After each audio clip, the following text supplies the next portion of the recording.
Another one over and away. So Sikandar Raza completes his half century.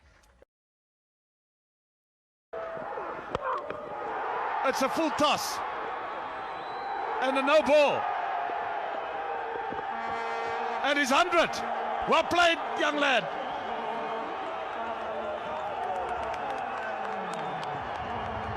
He got there, Raza.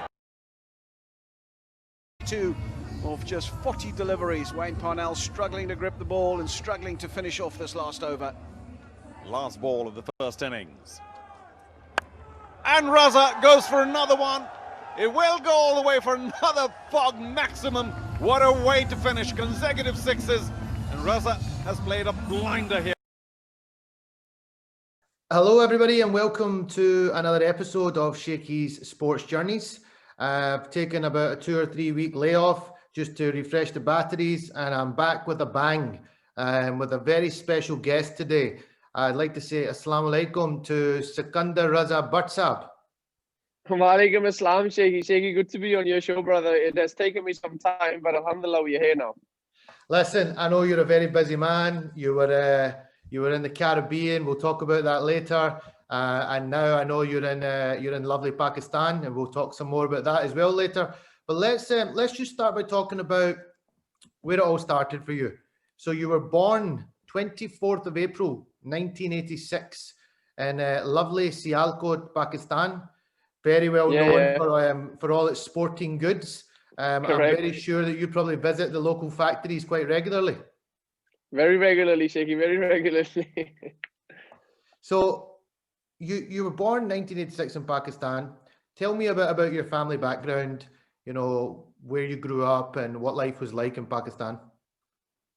So Shaky, I come from a very, I would say, alhamdulillah, very close-knitted family. My grandfather, alhamdulillah, I grew up in a mixed family with all my uncles and things like that. So one thing my grandfather made it very clear, and thing that we were lacking in, that ancestor-wise we weren't really educated enough. So when I was born, the first thing that the grandfather and the grandmother emphasized on was the education, and they all agreed that the generation that's starting from Sikandar cannot be uneducated. So, that's how it started, and education became the only thing at that moment of time for me to achieve. And, and I wanted to be educated. I wanted to learn and things like that. So, that's sort of a background I come from. Okay, mashallah. It's good to know that you were the start of new traditions in the family. And I hope there's a fair few more. Your children, I'm sure, are going down the similar path now. So that's great to hear.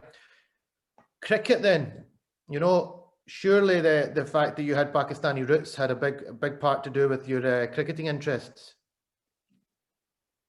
100%. My father, my 5 uncles, out of the 5 uncles, I think 3 used to play cricket as well. And because my father also used to play cricket, so as a kid, I used to go and watch them. And if someone wants to take a break, and you can expect the older people or the oldest player in the team always wants to take a break, and then I will jump onto the park and feel for them. So for me, that was a great buzz at that time. And before I knew that, one of the guys missed out, and I basically asked the captain that I want to play, and I was available. So they said, it's okay, you can play, but you'll bat 11. I said, that's okay. That's a great starting point. But it was only a weekend sport because Monday to Friday, as you would imagine, was school, then tuition, then Qari Saab, alhamdulillah. So, the whole routine. Mm-hmm. So it was just a weekend thing, and I didn't really take cricket seriously until very late, Shaky, to be honest. When you say late, what I mean was that we're going to get now to the plunge, and you made a big move. You decided to move from Pakistan to Zimbabwe. I've never actually, I know you personally as a dear friend, but I've never actually asked you why that happened and what took place. So please let us know. Sure. Shaky, my father had business, let's just say, relations from Japan, because he was in Japan, in Zimbabwe. So he came to check up on those relations. And truth be told, we were on the verge of bankruptcy because some of the customers were refusing to pay. And when Dad landed in Zimbabwe, the guy basically said, all that I bought of you is basically in this shop. So, and I'm actually leaving Zimbabwe as well. So basically, you either take my shop and I'm happy to give you the ownership, or I have no money to give you. And father kind of felt, you know what, I'll sell this off, make what I'm owed, and I'll go back to Japan. But while he was doing it in between, he had a change of heart, and he said, you know what, it's not a bad place to settle down. And before knew, it's actually a great place to settle down. And that's how the journey started in Zimbabwe. It was nothing to do with education at the start, and it was nothing to do with cricket either. It was just a total family migration, to be honest. So who all moved, Sikandar? So my father got there first, then my mom, my brother, myself, my sister, we all moved. I came back, finished my A-levels in Government College Lahore, went back to Zimbabwe, and then that's when I left for Scotland for my college and university. Yeah, so quite a journey. I mean, how did you feel at the time? Were you comfortable with the move? I mean, you're obviously, you know, you would have been what? I think you moved in 2002. So you would have been around 16, 17 years old at that time? Yeah. Look, I think the move was okay. The move was okay for me because I had spent a large portion of my life in hostel, and I wanted to be with my family. And I think my father probably felt the same, that he had spent a lot of time, a lot of his life in Japan as well, and he also wanted the family to be with him. So I think it was a win-win situation for all of us. So yeah, I welcomed the move. I was happy to be with my mom and dad, and yeah, that was it, to be honest. And once you got there, obviously it's a big cultural difference. Did you settle into it quite quickly? I mean, I see you now with your Zimbabwe teammates, and you seem like one big happy family. So you've obviously settled there very well. But what was it like when you first got there? Look, when I got there, because I wasn't into cricket, so of course I didn't know my cricketing side of the family. At that time, it was basically get to know the community, and if you have same age fellows, then become friends and things like that. So there was a lot of help that was given to me and my family by the community that was there. So that kind of speeded up the process for us to settle down in Zimbabwe and basically understand the cultural differences, understand the law, understand what you can do, what you can't do, and things like that, and explore a few opportunities about college and university. But it just didn't feel right, and that's when I moved to Scotland. Yeah, so I've learned a lot about you when I was doing my research for this podcast. There's a lot that I didn't actually know. So you made the plunge to come over to Scotland, but initially you came over to study software engineering at Glasgow Caledonian University. My understanding was that you specifically came over to play cricket. Oh no! I was Shaky. I wasn't good enough, to be honest, to just come over to Scotland and play cricket. So I basically got into Langside College, and did a 2 years of diploma, which would basically allow me to get into university to finish my third year in university and get my degree. So basically, that's what happened. I came as a student, and that's how the journey started in Scotland for me as a student. I tell you something, a fact for you to know. Langside College, there's a street that goes up Langside College. My parents still live in that street, and that's where I grew up as well. So you pretty much, yeah, like small world. Oh, it is. So you got your bachelor's degree. How many years did you do? How many years did you do in Scotland of that?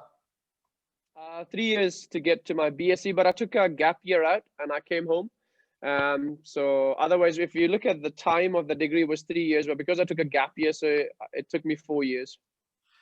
Okay, fantastic. Well, mashallah. Or you can say I wasn't a smart bunch out of them, so that's why it took an extra year to get my degree. Listen, you got there, brother. You got there. That's a great achievement, and nobody can take that away from you.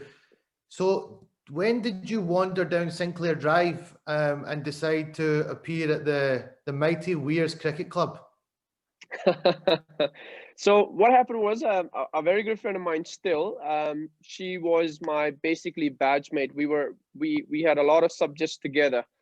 So she once said to me, why don't you play cricket? Do you play cricket? I said, yes, I do play a little bit of cricket. She said, why can't you get hold of my brother? This is the number. And, you know, the club that he plays for is not too far off. I said, okay. So I rang the brother, and that's where Marge came into the picture. So Maj, basically, as soon as I rang him, he said, I will meet you by the library. If you remember correctly, I know next to exactly where you the are, yeah. next to Yeah. was it Langside Library. oh yes, Langside Library, but it's next to, what's that road called? Battlefield Road, I think, if I'm not Sinclair, so mistaken. Battlefield Road's the main one where the college is, and then you've got Sinclair Drive that leads down to. Yes. Next to I don't know if it's Tesco or Pick and Pay, whatever it is. I know you are. Next to I that know you shop. are. Yeah. So he met me outside Langside Library. We walked basically straight down the road, hop over the bridge, down you go. On the right was VS Cricket Club, and that's it. So you're talking about Maj Iqbal. Yes, I'm talking about Magic Ball. So Yes. we all know him as Skinny Maj. Well, yeah, Skinny Maj. Skinny Maj. So Skinny Maj took you along to Weir's Cricket Club. You entered into the ground. Tell me about your experience. Obviously, I've gone on to many years later after your time. I played a season at Weir, so I know that they've got the famous Greenwood brothers there. They have Richard Young, aka Siggy. Correct. Many friends of yours as well, and you know Sherry, Yes. Abrar. There's a lot of boys that I know you're very close with even now. Yeah. So tell me yes. about your time there. Yeah. So I think there was a bit of a buzz that there's a Zimbabwean boy who basically wants to be a part of a VS Cricket Club, and he's here as a student. So my Siggy, I remember it was a Thursday or a Tuesday, but it was definitely a training day. I didn't have to wait that long. March rang Ziggy. Ziggy came, and I had my cricket shoes with me, and I started bowling to Craig Greenwood, and I remember I got him out, and for me, it was just one of those balls, just stayed low, whatever it was, but I got him out. But a lot of people told me afterwards that in so many years of him training at VS Cricket Club, no one has basically taken his poles out. There you go. So I was like, well, that's all right then. And that's where the next thing you know, Ziggy, I think, posted it on the group or messaged someone that there's a Zimbabwean Asian boy who's here. So that's when Shuja, Sherry, Abrar, Safi, these four came down. Okay. And to be honest with you, Shaky, that's how we started our friendship. And up till now, mate, we're going solid, strong, and we're still very close friends. Mashallah. All good boys. I know them all personally, but they always tell me every time I speak to them that they're still very close with you, and that's great to hear that you've not forgot the journey that you've come from. No chance. So you played a season, but eventually I believe you came back to. So you went back to Zimbabwe, and by now your cricketing was starting to take strides. You performed very, very well in the domestic structure as well as the club cricket setup. I mean, you were a leading performer. That's true. And that's true. Did Weirs then ask you to come back and be overseas professional? It wasn't until later on. So what happened was, I got signed by Renfrew as an overseas amateur. I'm sure it's still in Scotland. Like you can have a pro and you have an amateur. Mm-hmm. So I got signed by Renfrew and I played a year at Renfrew. But then I got asked by Weirs to come back. But this time they asked me to come back as an overseas pro, whether you want to call it an overseas pro or a local pro, whichever way, because I was still in Scotland studying anyway. So that basically I was asked to come back as a pro. So I came back to Weirs as a pro. And the reason I couldn't play for Weirs after that is because I came home and ended up playing domestic cricket, which includes first class list day and the T20 domestic tournament that we had as well. So I couldn't really classify as a local anymore or even an amateur. Mm-hmm. Otherwise, you know what, I was gonna go back to Weirs anyway. And that's when I think Prestwick came into the picture. Prestwick signed me as a pro after that, and a year after that, Ayr signed me as an overseas pro as well. So that's how the journey kind of moved from being a student to an amateur to a pro. So you went on to play with the likes of Fraser McDonald, Frago. Yes. He talks very highly of you. I'll actually tell you a story. It was actually Frago who recommended me to Prestwick. It was Madge actually who spoke to Frago, but it was Fraser who actually spoke to the board, got me. He was in touch with me that, you know what, we are applying for this visa, we're applying for that. The boy actually did everything possibly he could to get me over, and I'll never forget him, and I'll always be grateful for him. Not only that, he picked me up from the airport, which of course I landed at Glasgow, picked me up at the airport. I actually spent a couple of days at his place. So he was kind enough to give me accommodation at his house as well. It was lovely to meet his, back then it was the girlfriend, but now of course he's married. So it was lovely to meet the family. And I ended up spending, I think, a week with Frago, and then Prestwick had sorted out a house by then, and then I ended up moving to the house. You know, it's quite amazing. You know, there was also talks once upon a time that we might try and get you to qualify to play for Scotland. Why did that never come to fruition? Because you would have been I would have gladly played alongside you in the Scotland national team. I mean, you would have been a revelation for us. No, it's not true. Okay, I'll tell you what is true and what's not true. I would have never been a revelation. Look, I was an ordinary club cricket brother at that time, so let's not go there. But what is true, that if I remember correctly, we used to have a T20 tournament at Uddingston. Yes. And I remember I was batting at 4 for the, I think there were 3 teams. They were overseas pros. You were playing for the kind of Asian 11. Then there was the Scotland 11, yeah. And then there was a pro, and then there was a pro 11. Yeah. So I was playing for the Asian Babes or Asian 11, whichever one you want to call them. So I remember it was Hoffman, Paul Hoffman, and I remember it very clearly. He was the one who started planting the seed that if this guy's over, and he didn't speak to me. The great quality of the great man is that he didn't really speak to me. He was planting the seed behind the scenes that if this guy's over here as a student, if he's doing his 3rd year, he hasn't got many years left before he becomes a national. So why not get him if we can? Mm-hmm. And he did, to be honest with you, he actually did a lot of hard work. Not only that, I think Ziggy also wanted that. Ziggy also did a lot of hard work for me to qualify for Scotland. I think it was something to do with I have to spend X amount of days or X number of days per year in the country to qualify, something like that. Mm-hmm. And the other rule of that was that even if I leave the country, I cannot go over for more than 2 weeks, per holiday. And not only that, once I leave Scotland and go anywhere else, I cannot play cricket.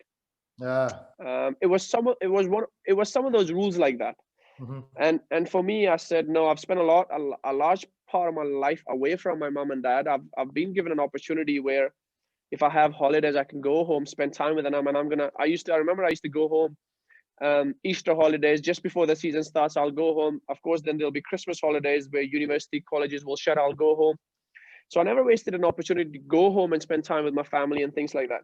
So for me, Shaky, and also when I went back, December was a great time.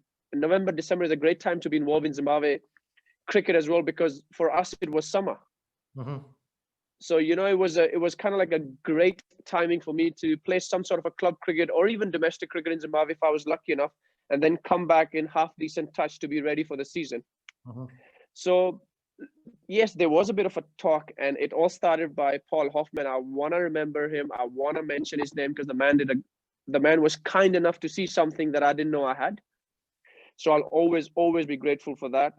And I would also remember, I think he has been entered into Hall of Fame for Scotland, if I'm not mistaken, and he was presented with a cap. He's just brought out a book as well. He's just launched a book talking about fast. Yes, so yeah, he's a great man. So Zimbabwe was playing Scotland, and I still want to thank him again. He felt that I was I was a good enough or a close enough or of a friend to him, and I'll be grateful for that as well. He asked me to be there for him when he received this cap.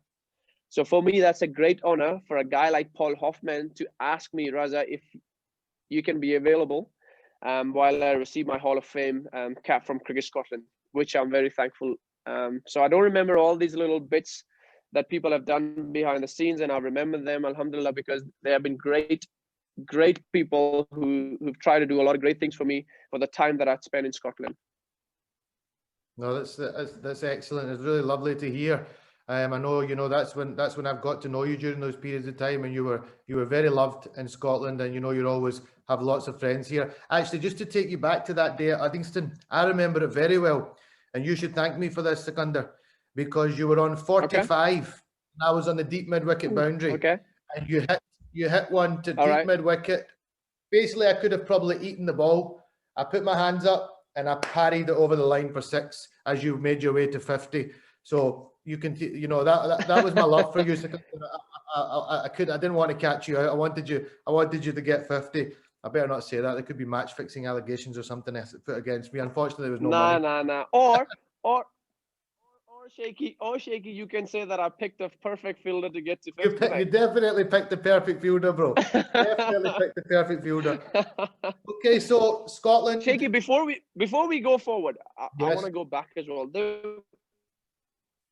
There's a gentleman that I want to mention who have passed away a long time ago. I think who have passed away close to 10 to 12 years ago, and that was Craig and Neil's dad, Mr. Greenwood, Bill Greenwood.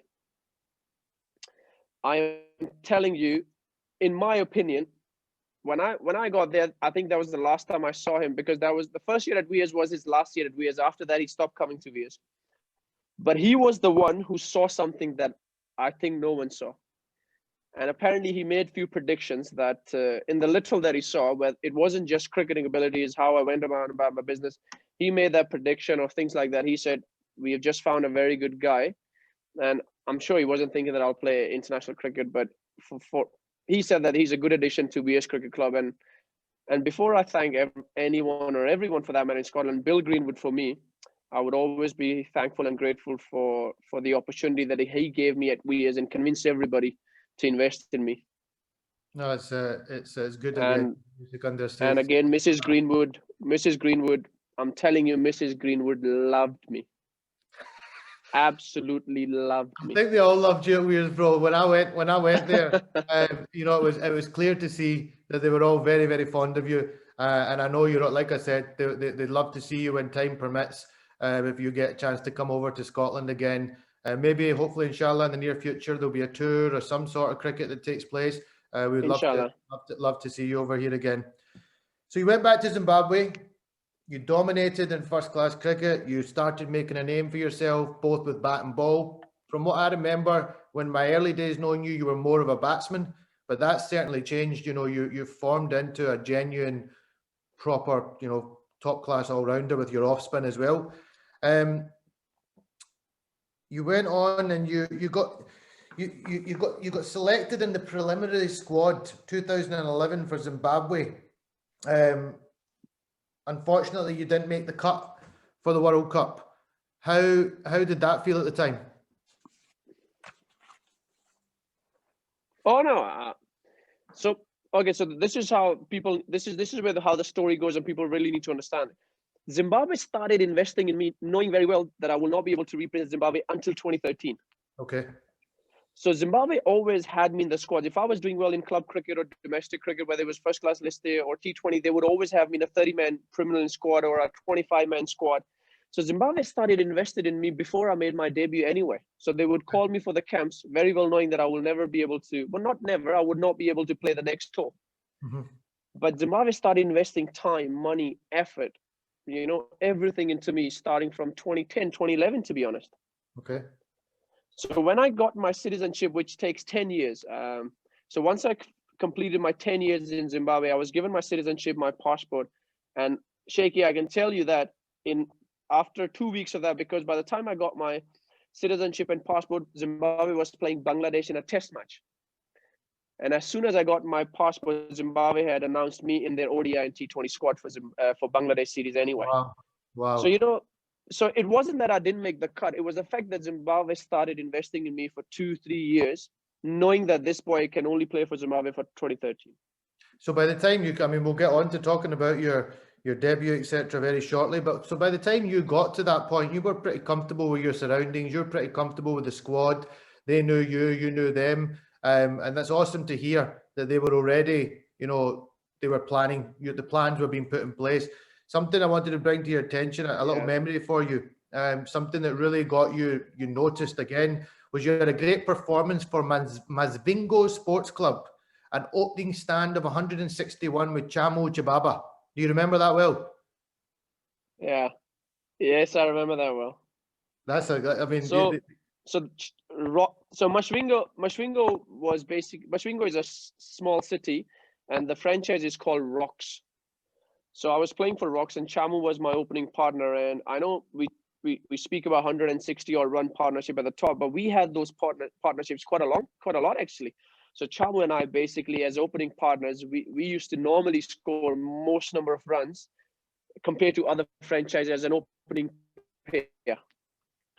And I'm open with international cricket as well. So yeah, I remember those partnerships with him.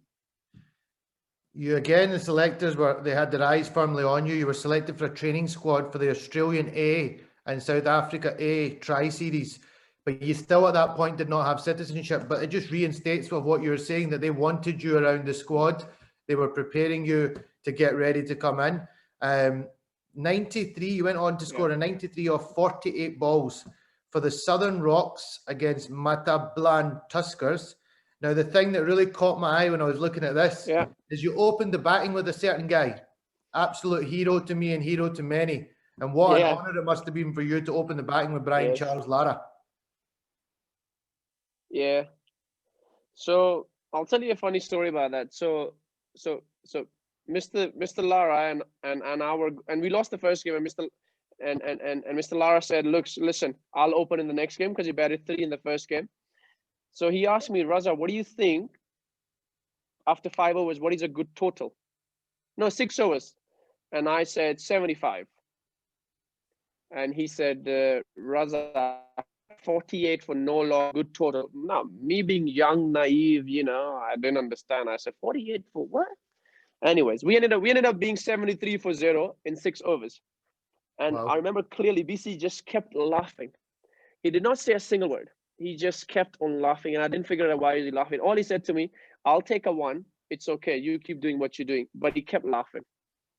So it was great. I mean, now that I look back and I ask him, and he was just like, "Yeah, listen, mate, I was enjoying." And what I can tell you now, that the difference between in domestic and international cricket is quite high. So he told me a few ways to train.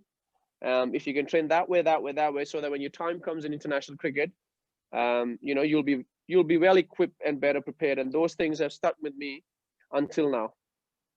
What I mean, that's special. I mean, I'm listening to that story like a kid in a candy shop there. Brian Charles Lara, a hero growing up and many people's hero.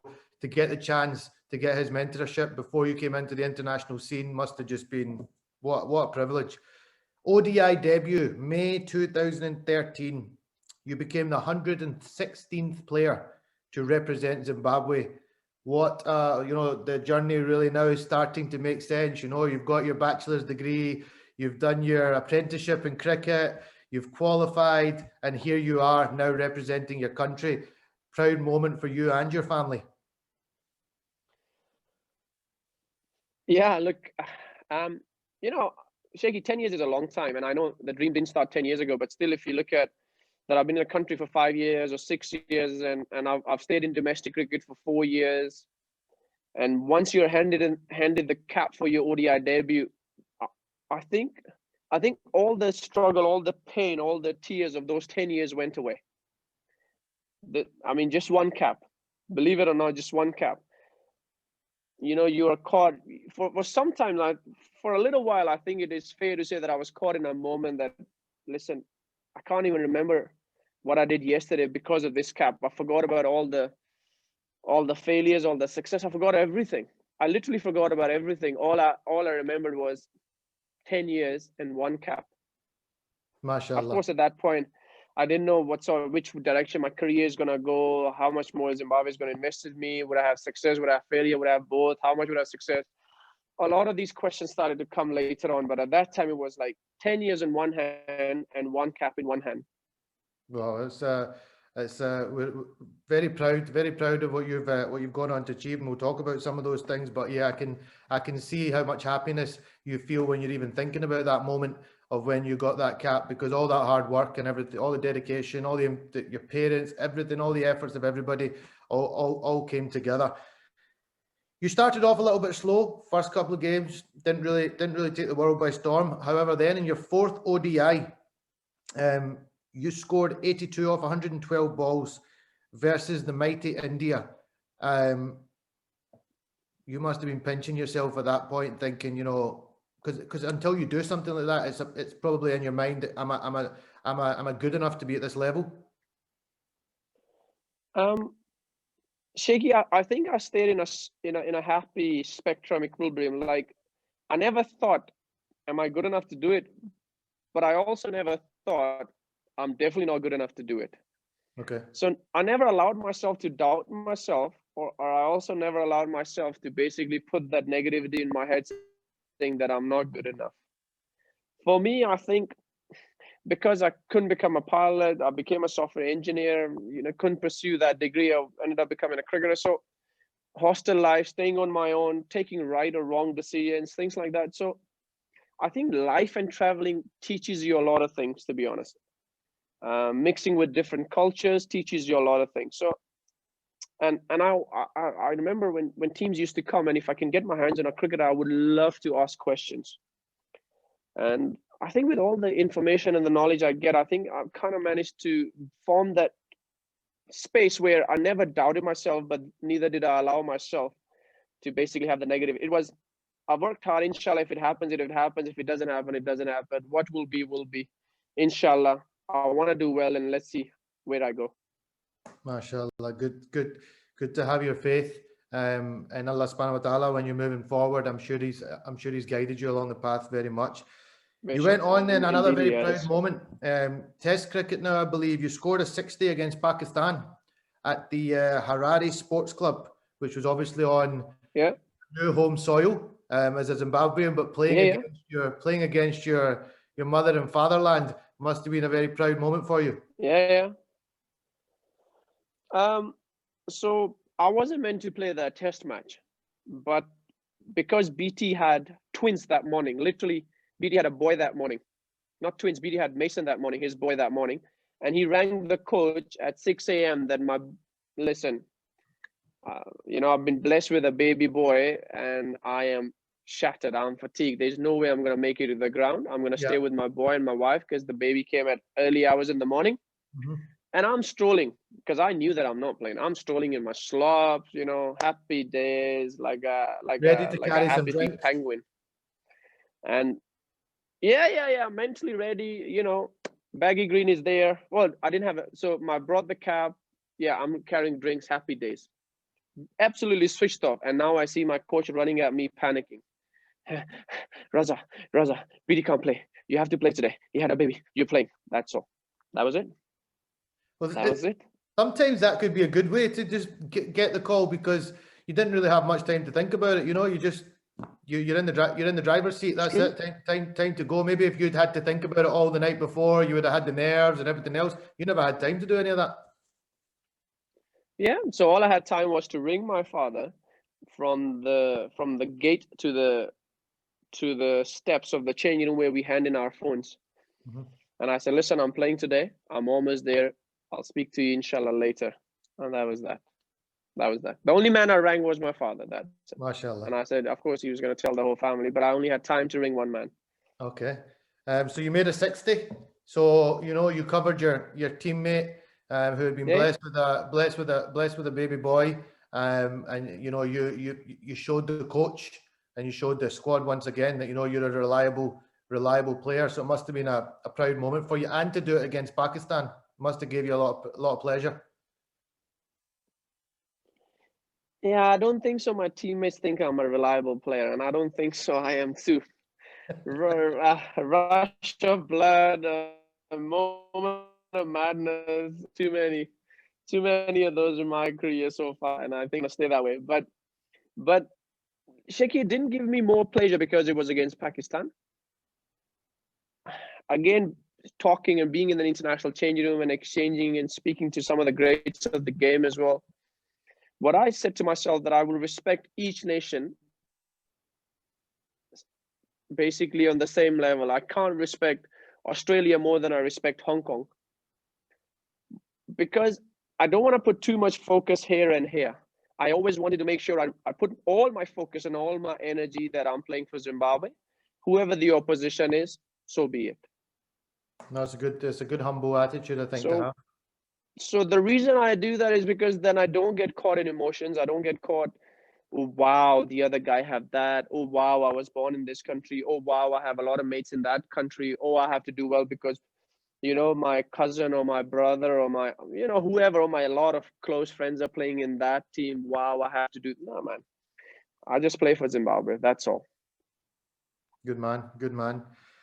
So Brendan Taylor came back into the side. You made way for him again. But then a big moment in your career. You went on to represent Zimbabwe in the 2015 Cricket World Cup in Australia. I remember watching you. Yeah. Now this was, I mean, correct me if I'm wrong. You didn't probably take the world by storm with the bat, but you really, really made your name with the ball. I mean, I remember that tournament well. You bowled consistently well throughout the tournament. No disrespect intended there about your batting, but would that be fair to say? Oh no, batting is still average, and so is bowling. But hey, I get lucky sometimes. No, you can take all the puns you need, brother. I don't take. It is what it is. Yeah, Shaky. I think because of the first time me being in Australia and New Zealand and not being exposed to those sort of wickets. So yeah, look, maybe I didn't adjust well. Maybe my skill level wasn't that great. I mean, not maybe, definitely these two factors are there, but I'll put down to that I wasn't good enough. So I wasn't good enough. My skill wasn't there at that time, and yeah, that's why I had a bit of a failure with the bat. I had started bowling a little bit, but yeah, alhamdulillah, the bowling was starting to come right. And I ended up bowling a lot of overs. I didn't bowl all my overs, of course, because playing in New Zealand and Australia is tough for us.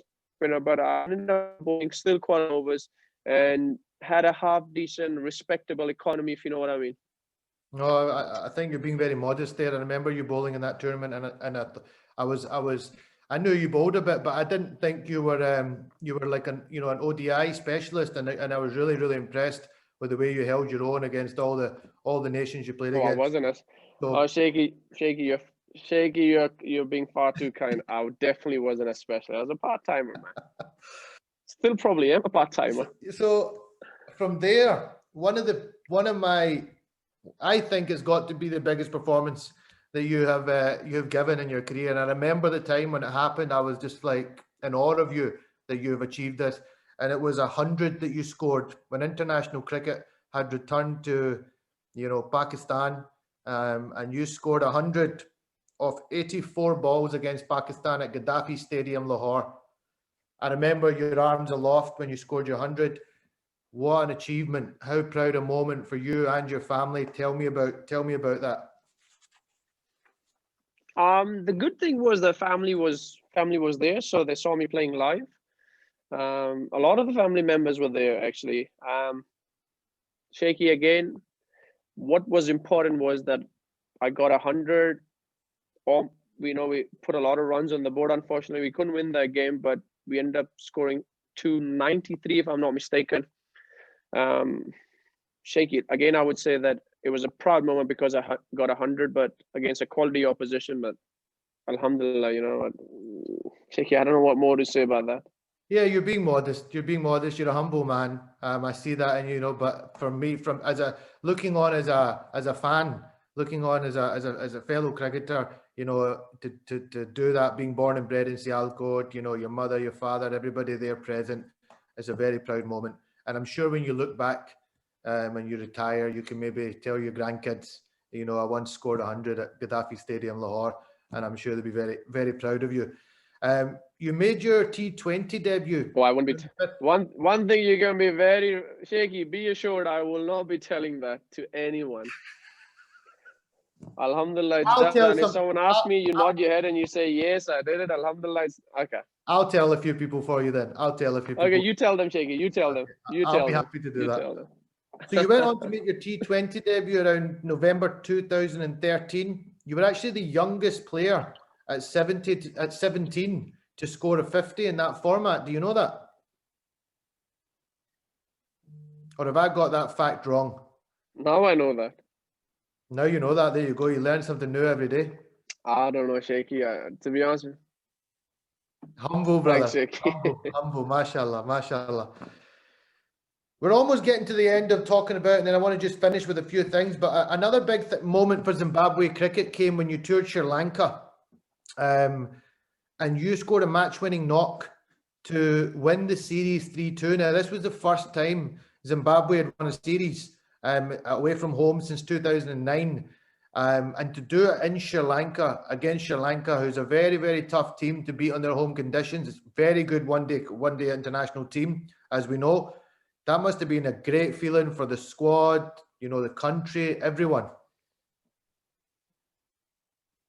Oh, mate. I'll start from the end and make my way back. Once we landed in Zimbabwe, the chairman, the MD were there, the press was there, a lot of people, a lot of fans were there welcoming us, and it was an evening flight. And by the time we got, it was pretty dark. It was nighttime as well, but no one left. Everybody stayed, waited for us. Press conference was done. You know, bonuses were announced. Just everybody was happy. It was one of those moments. So yeah, we were happy that we won a series, and Zimbabwe was the first country also who chased down, you know, scores of 300 in Sri Lanka against Sri Lanka, and then won a series. I think in the last 30 odd years, no one has won a Sri Lanka, something like that. So it wasn't just one or two records. As a country, we broke. It was a lot of records that we broke, and you know, it was great.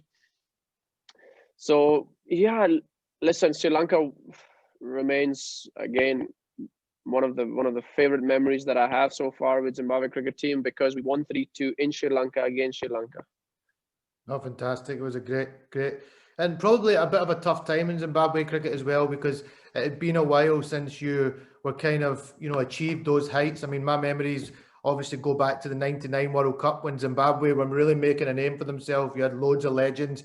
And then Zimbabwe has gone through, you know, some tough times, but to do something like that, announce to the world again that Zimbabwe are a force to be reckoned with. You know, they can compete at this level. So no, it was 100%, because we received a lot of messages, and I'm very sure our calendar got busier as well. You know, you need to do these things as a country, basically, to put a statement out there as well, that we're not just walkovers, or we're not just a team that you don't want to play because you think it's a waste of time, things like that. So I think at that point, plus the squad has been together for a long time, it was also important for us to put those performances out, to basically send a statement out to the people back home as well, and to selectors, and to the board, and to everybody, that whoever has made this plan of keeping the team together, things like that, the results have started to show. And I remember Holland, we won in Holland. We went to Scotland, we lost and we won. We drew the series in Scotland. Then we went to Sri Lanka. So some of the questions that were asked, that why do we have to go to Holland, and then why do we have to go to Scotland, and before we go to Sri Lanka, when this is Asia, this is Europe, la la la. And the guys, sometimes it's important for a team to just be continuously playing cricket and things like that. So for us to win in Sri Lanka, all the questions were answered. And you know, all the people who made these bold decisions were basically happy, and anyone who was questioning or doubting the decision making basically put to rest as well, that listen, we've got the result we were after. Brilliant. A big moment in Zimbabwe cricket came quite recently, 2018. You played in the World Cup qualifiers, which was a new format that had been formed that included the likes of the West Indies, Zimbabwe, Scotland were obviously there as well, Ireland.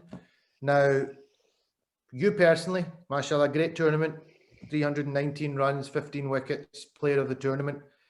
But I'll never forget your interview at the back end of the tournament. It was a very emotional interview. You know, I thought you spoke very well, and you spoke passionately about the matter. But the likes of Zimbabwe, Scotland did not make the World Cup. And how do you feel about that? And how do you feel about it now?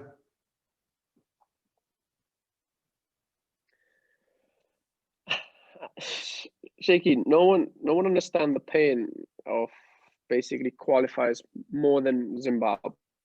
I know Scotland was hard done by as well, but I still feel that Zimbabwe, you know, no one understands. By two runs, we couldn't make the World Cup. We couldn't get onto the plane to England to play the other 9 best countries in the world by 2 runs. So yeah, it was tough, Shaky. It was tough. I didn't watch many games of the World Cup, I'll be very honest with you. I just followed here and there, but if I remember, I think I hardly watched any games. It was tough.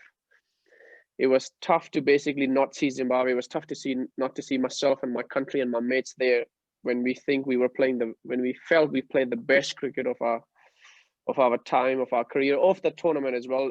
Sometimes best is not good enough, and that's what I've come to terms with. That's what I've come to terms with in life as well.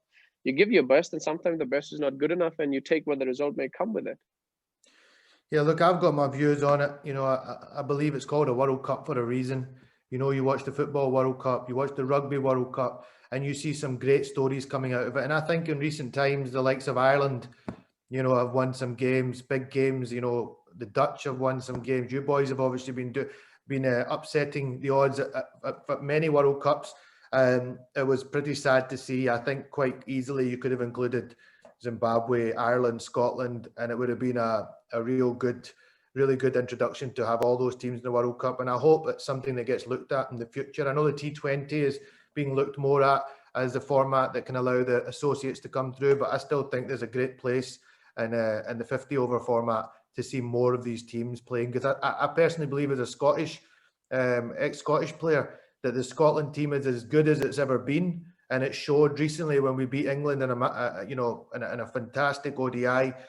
So it's sad that, you know, these teams are not going to be at the World Cup, but fingers crossed, moving forward, it'll be something that changes. So keep your head up. I'm sure we'll see you. You're still a young man. I'm sure we'll still see you in a World Cup in future.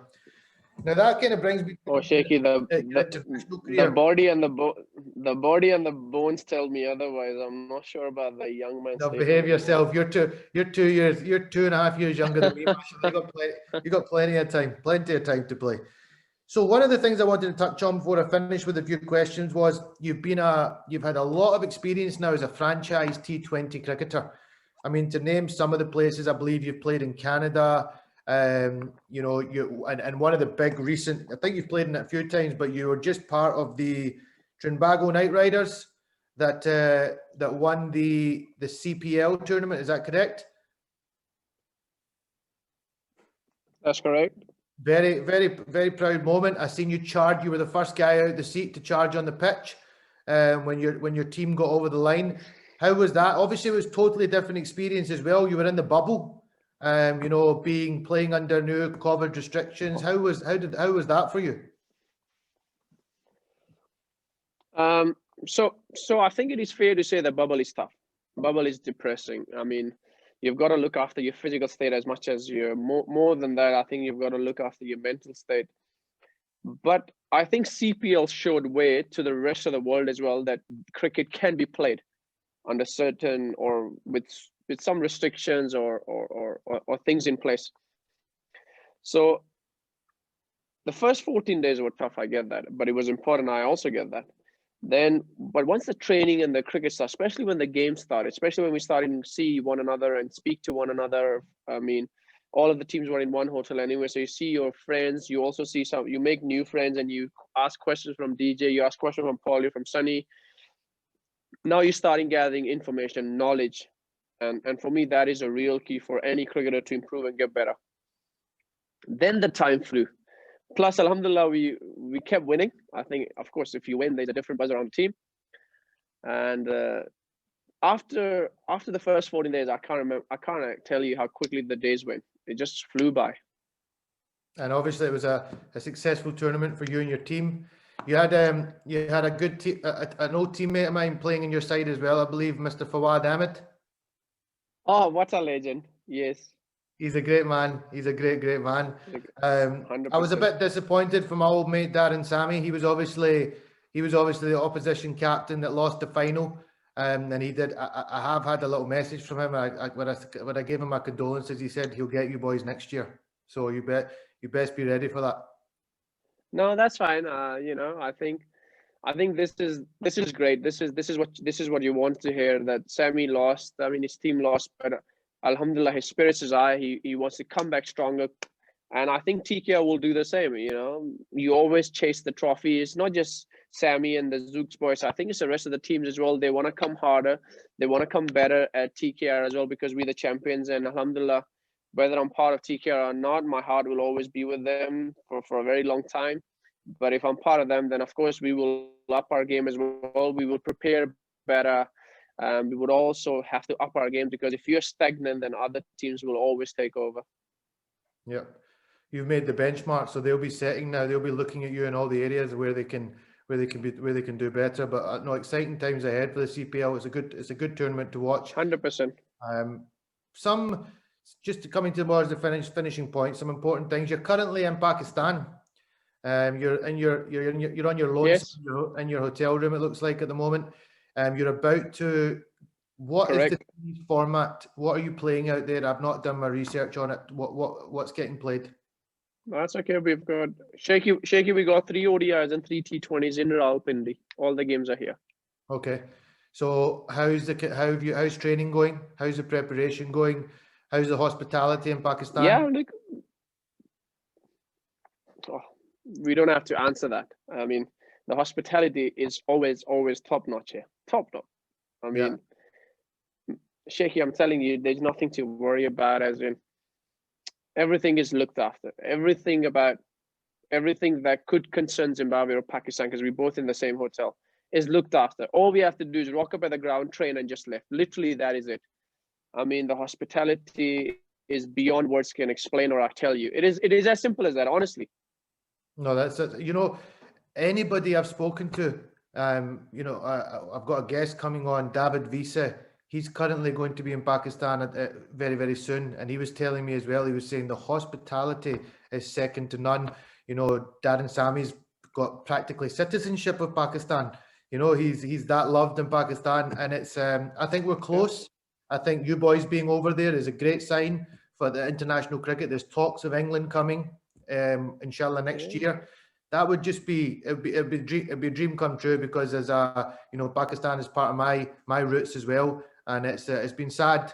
I was actually in Pakistan when the stuff happened with the Sri Lankan team, and it was such a heartbreaking time. But I think they've come on leaps and bounds, and you know, we're on the verge of seeing better times for cricket in Pakistan and for the public, because as you know, being a Pakistani born as well, the public are cricket crazy. Oh yeah, look, man, it is. I think it is sad not to see people in the stadium. It is a little sad, but you can always look at the bright side and say, at least, you know, there's some sort of cricket that play that they can enjoy at home, and most importantly, they're staying safe and healthy. And inshallah, we'll come out of these tough times sooner than later. Inshallah, that's my belief. And inshallah, we'll have the stadiums packed. We'll have the people coming back. We'll have the happiness. We'll have the smiles. We'll have the cheers. We'll have the slogans. We'll have the chants. All of those back as well, to be honest. So, final question on that: what's your chances? How are you thinking? You're going to compete against Pakistan. They're obviously a very strong ODI and T20 side. Shaky, personally, I would say the same thing if I was to play tomorrow against any other country. Let's just say, even if I have to play against UAE, your chances are higher if you prepare well.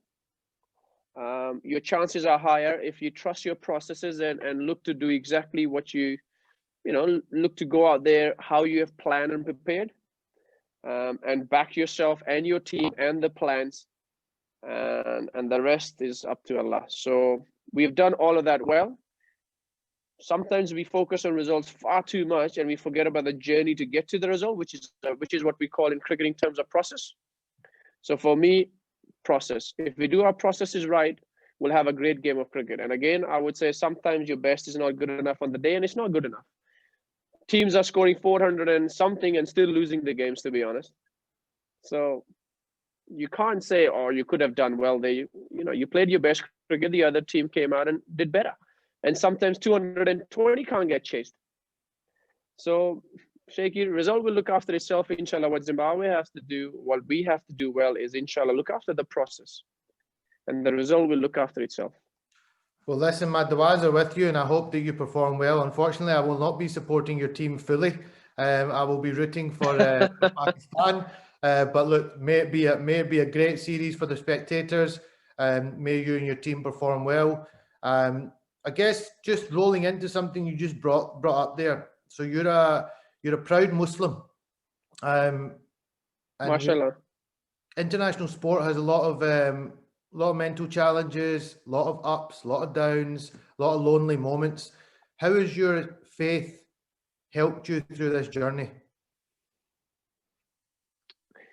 So cricket cricket gave me, alhamdulillah, everything. Don't get me wrong. Cricket, alhamdulillah, gave me everything. There was life before cricket, and inshallah, if Allah permits, there will be a life after cricket. Cricket is extremely important part of my life, but it's not the most important part of my life. So every time I have those lows and every time I have those ups also, I always remember, or I try and remember that, you know, this journey, this phase of life would be over before you know. So in dark times, in tough times, and in happiness, I try and remember, alhamdulillah, that my faith carries me through good, through bad, through failures, to success. And my faith is by far the most important thing for me. MashaAllah, it's good. It's good to hear you say that. Long may it continue. You know, before we were going to record this podcast, you'd said to me that you know, you're going to get home, you're going to read your evening prayer, your Maghrib, your Isha, and then you'll be good to record. It made me happy to hear that, and I was more than happy to wait for you to read your prayers. So I'm proud of you on that front. I guess last question for you is, what's your advice for youngsters coming through? I always ask my guests this question. Everybody has a slightly different take on it. What's your take? If for any young sports person, whether it be cricket, football, whatever, what advice would you give to them?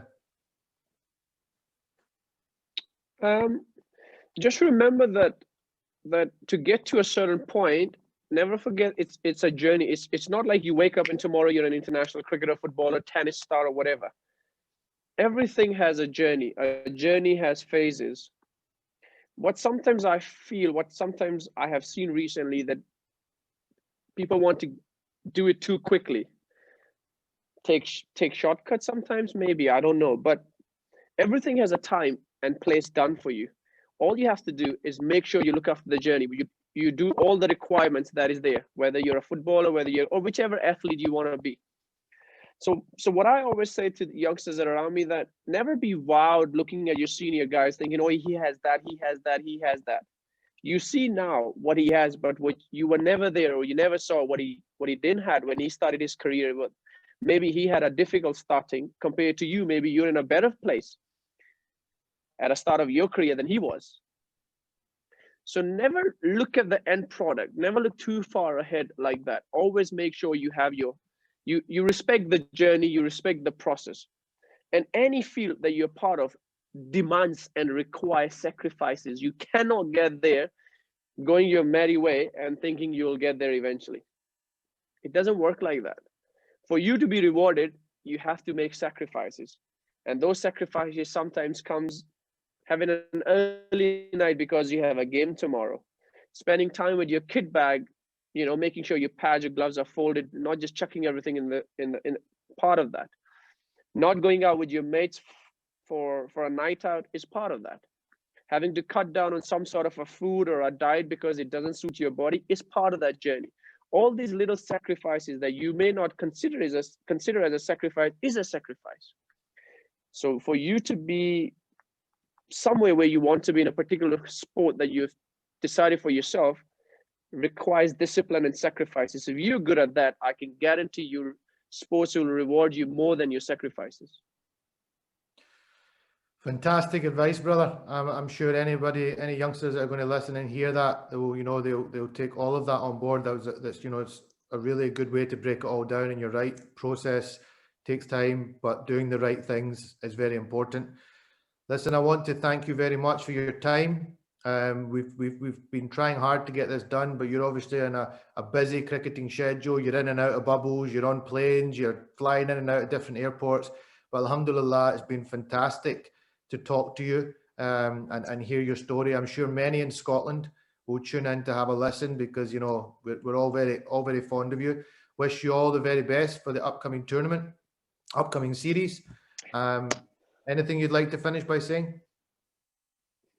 Thank you very much, Shaky. You know, I honestly wanted to do it for a long time. I remember we started talking when you were in your season 1, possibly the episode 2 or 3. I got busy, you got busy. Here we are. We've got it done. I owed it to you anyway, as an older brother to me, as a good friend of mine. But most importantly, I wanted to do it because people in Scotland played a huge part in my life, not just as a cricketer, but as a human being as well. And I wanted people to know their names, know their stories, and know the things they have done for me to basically, which enabled me to be where I am right now. So I wanted to do it for them as well. So alhamdulillah, we've got that. Hopefully I haven't forgotten anyone. If I've forgotten, I'm sorry. It wasn't my intentions. The blame is on Shaky because he did not ask me the right question for me to bring your name out. Thank you, brother.